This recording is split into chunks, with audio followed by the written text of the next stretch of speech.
What is going on, everybody? This is Root Beer is awesome, ready to give you guys your WWE NXT review for June 29th, 2016, man. Tonight, we didn't get the most exciting show that, we know that NXT can provide us with, but it was nonetheless a entertaining show. To say it actually added a little bit to what we are gonna be watching in the following weeks and getting us ready for Takeover Brooklyn 2. But for now, they are focusing on a couple of shows that are coming up. We have Finn Balor versus Shinsuke Nakamura already announced that, and we're gonna be having that match in just a few weeks, and we have been getting some kind of build up, and I actually wanted to talk about this because this is what I feel the WWE main shows, Raw and SmackDown, are lacking. And right now SmackDown is just you know another show that is not really of any importance, but with the brand split, that's gonna change. But for as of right now, I feel like Monday Night Raw is actually lacking this kind of things, and also SmackDown, because they could use SmackDown to, you know, to advance in storylines, but they just, they know that nobody cares about SmackDown right now, so why even, you know, uh, make the effort of building up something on SmackDown, right? So, NXT actually does something to build their wrestlers towards the big matches, and they actually make you care about what's gonna happen. They actually make everyone look as strong as possible, and that's something that I really, that really makes me enjoy NXT, because obviously there's always gonna be an asshole saying, oh, everybody just likes NXT because there's indie guys right there. But no, actually, there's a lot of great wrestlers that have come from the independent scene that have gone to NXT, which is totally true. But what I think makes us like NXT way more than any other thing is that we actually do get to see wrestling. We get to see simple and easy to follow storylines that actually take you somewhere. Whatever is done on NXT actually has a purpose. Let it be build a wrestler up, build towards a future storyline, a future match. So that's why I think NXT is actually really great. They actually give you in 1 hour, they invest that time mostly in matches. They actually advance with little interviews and segments, just very little, they speak what they need to speak, and they actually let everything show in the ring like it should be, in my opinion. But let's get going with the results on the show, right? So we open the show with Alexa Bliss versus Carmella, which honestly, I don't know why what I could even add to this match. You need to see this match if you feel like women's wrestling is not entertaining. I myself have not been entertained at all by women's wrestling in the main roster, but Alexa Bliss and Carmella put on a very great match for for my standards, from what I would expect from two women fighting in the ring, because the WWE hasn't actually really cared about that wrestling, women's wrestling, and the women's division. So that actually makes you see when you get two people like Alexa Bliss and Carmella facing in the ring like they did tonight, and it makes you see that it's not that women can wrestle. It's not that something. It's not actually that I thought that they couldn't wrestle. It's just that, I just thought they just couldn't get me entertained as I'm used to. As I want to. They couldn't give me the entertainment I was expecting. But the WWE has shown us with NXT that there's a lot of women capable in the WWE that can give you great matches and great storylines and actually entertain you on the microphone. There's a couple of great women that can do that, but they just don't invest the actual time that they need to. So, with this match, I actually was able to see that NXT has it covered within the women's division. You know, there have been talks about Bayley leaving. They actually, let go of Charlotte, of Becky Lynch, of Paige. They all went to the main roster of, a couple of months ago. And we know that NXT is in great hands, and the future for the women's division is actually going to be really interesting because they do have women that can actually give a go. And the only thing that they will need, as I said, is time to let them shine. That's all they need. And the WWE has failed on that. But we had a really great match right here with Alexa Bliss and Carmella, in my opinion, which ended up with Alexa Bliss taking the win following a Twisted Bliss. And like I said, this was just a build up to another match, because after the match we got a promo with Bayley, as she was being interviewed, and she was speaking about being happy about coming back and winning her match last week. But Alexa Bliss comes there to interrupt her, saying that she just beat Carmella, her friend, and she says that she feels Bayley doesn't deserve any kind of championship rematch, and that if someone actually deserves it, it's Alexa Bliss. So we get announced that Alexa Bliss is going to be taking on Bayley, which is going to be a really good match. I can guarantee you that. So after this, we actually hear a little bit from Shinsuke Nakamura, who was advertising his match with Finn Balor. He just talks about how they have known each other for 10 years ago, that they were both in Japan, and that he knew Finn Balor was really great in the ring, and that he came to NXT after he saw Finn Balor being great at NXT, becoming the champion, and that he knows he has to beat one of NXT's icons, which in this case is Finn Balor. So we get to see that, and after that we get Noah Poach against Andrade Cien Almas, NXT's newest signee. And this is what I actually was talking about. This is something that we got to see in the old days of wrestling. The old school guys, when you had Hulk Hogan, you had the cartoonish gimmicks in wrestling with Randy Savage, the Ultimate Warrior. You used to get a couple of guys that you could call enhancement talent. They were just there to make other guys look strong. You had them in matches to make your guy, if you want to call him like that, showcase what he can do. This is something that I feel the WWE has been lacking, that they could actually implement on the main roster. Even though it makes matches predictable, I know that, but it actually makes sense, and it actually helps you in a different way. First, you get a wrestler to look strong without affecting anyone's credibility. You also give them a match to wrestle, to showcase what they can do, but also you don't get the crowd tired of watching the same matches all over again.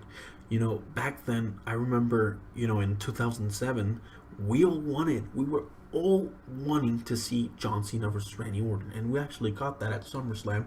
But then you got Randy Orton versus John Cena again in another pay-per-view, and another one, and you would see that match again on Raw, and then match again on Raw again, then match again on pay-per-view, and the story, right? So it got repetitive, and you actually would get tired of seeing Randy Orton versus John Cena. So doing this kind of matches, like the one we had with Poach and Andrade Cien Almas, actually helps your product, even though it becomes predictable, because there's no way Andrade Cien Almas is gonna lose. At least if you don't have any kind of interference, it actually helps you in that way. You can actually save him and save other guys for future matches. and don't get them to become predictable. And that actually helps them a lot because they have a small roster, and on the main roster, while you have a bigger pond of people to choose from, you actually, since you have a lot of television, it actually um, it actually becomes a danger that you could get into. So, it's obvious Andrade Cien Almas won this match following a double knee smash in the corner against this guy Noah. But I feel Andrade Cien Almas. I'm not sure if this gimmick would work on the main roster. I'm not even sure if it's gonna work at all. Well, actually, I do think it's gonna work on NXT, but I'm not sure if it would transmit on the main roster as good as it could on NXT. We know that this guy, or we have been seeing this guy. If you didn't know him from before, he can go in the ring. He's really entertaining. He's a high flyer that can actually entertain you. He makes you believe that he knows and he is willing to actually take a risk, but he's smart enough to know when he should. He whenever we've seen the guy trying to do a spot and his opponent actually stopping or moving out, like it's like Andrade Cien almost already knows that's gonna happen, so he prevents that from happening. Like if he's gonna jump off from between the ropes out to the outside, he he's able to stop, he's able to get himself in the ropes, like like as if he was lying down, in the middle rope. So that kind of things. He knows how to entertain, and I really hope that whenever he gets called up, if he does, the crowd actually receives him well and is patient enough to see what he can do in the ring to actually give him the actual response that he deserves. Now, after this, we actually get to listen Austin Aries, reasons for attacking No Way Jose.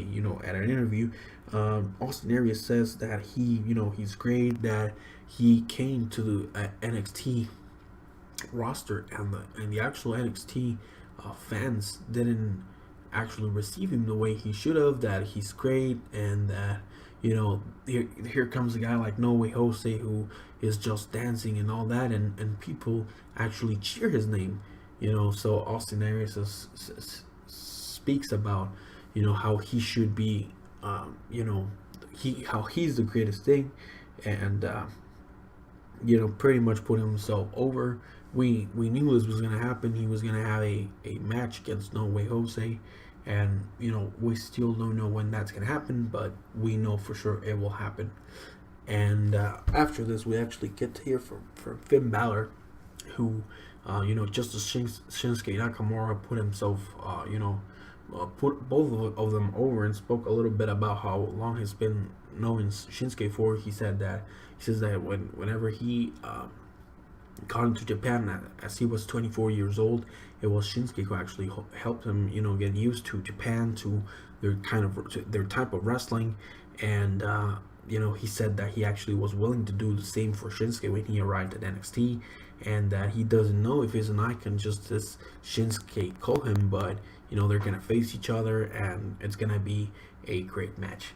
So it actually is gonna be, whenever that takes place, we know, if it's at Takeover Brooklyn 2 or if it's just at NXT TV, which I think it should be at NXT Takeover.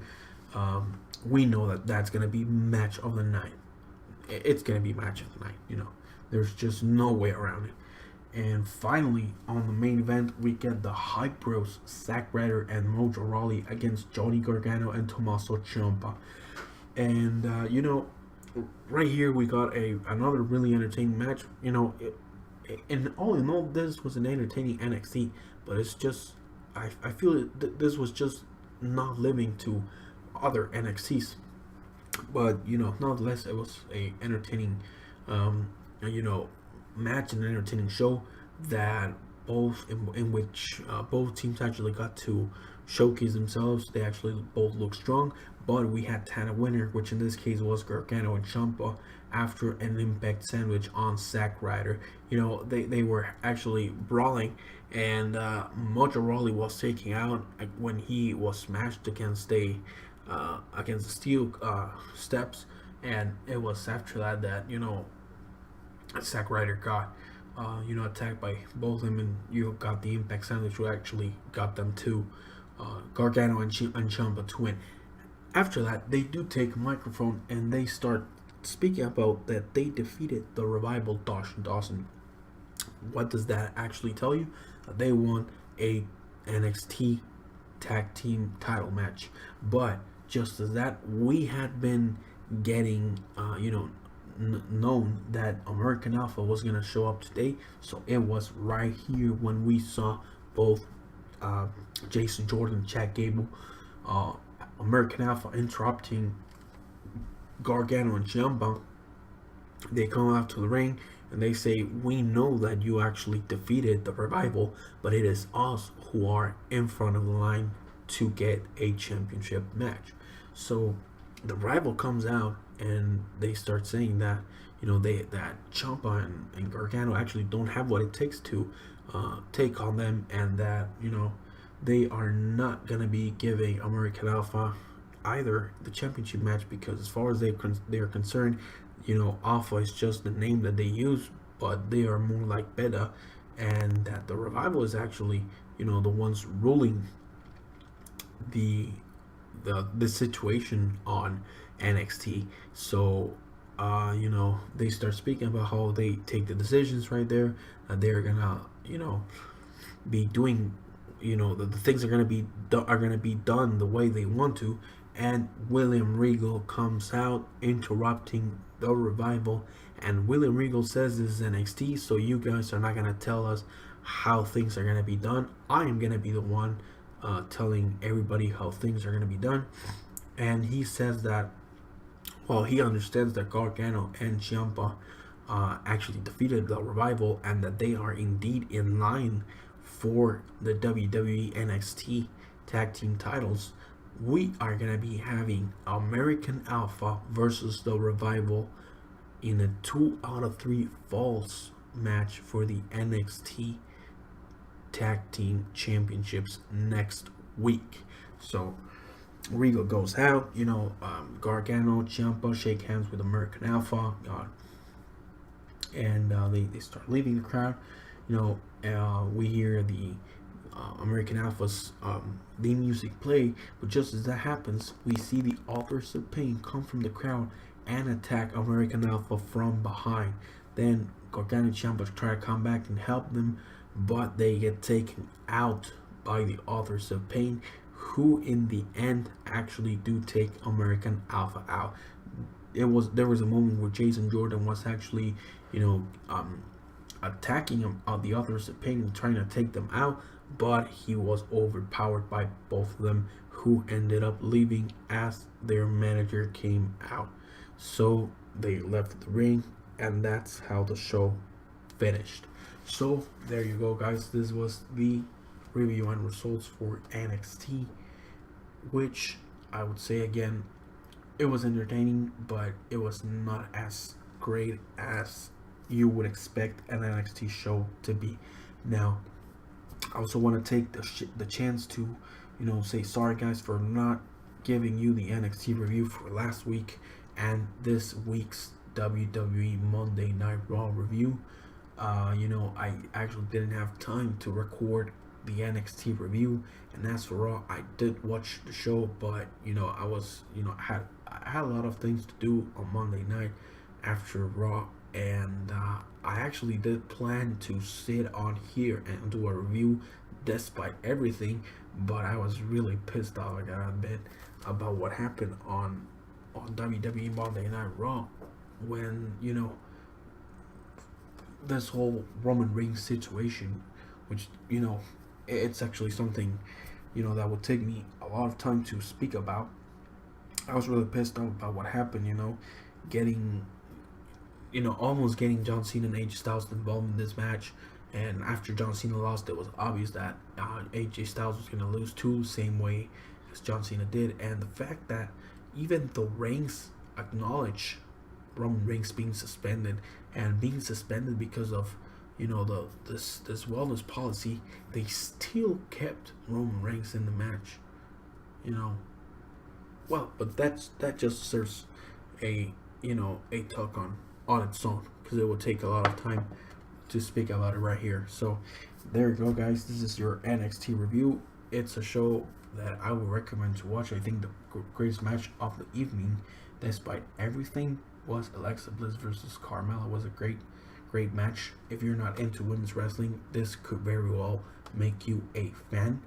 And well, keep tuning in. And next week's shows promises to be really great, with Alexa Bliss facing Bayley and American Alpha versus Revival in 2 out of 3 falls for the NXT Tag Team titles. You know, you have to watch that. So there you go, guys. This is it from me.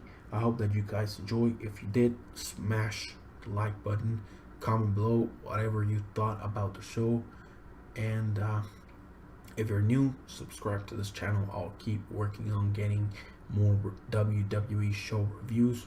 We're doing right now WWE Monday Night Raw, WWE NXT, the actual results for pay-per-views, and we do preview and predictions for the pay-per-views too. And as soon as SmackDown goes live on July 19th, we're gonna start doing SmackDown reviews. So there you go, guys.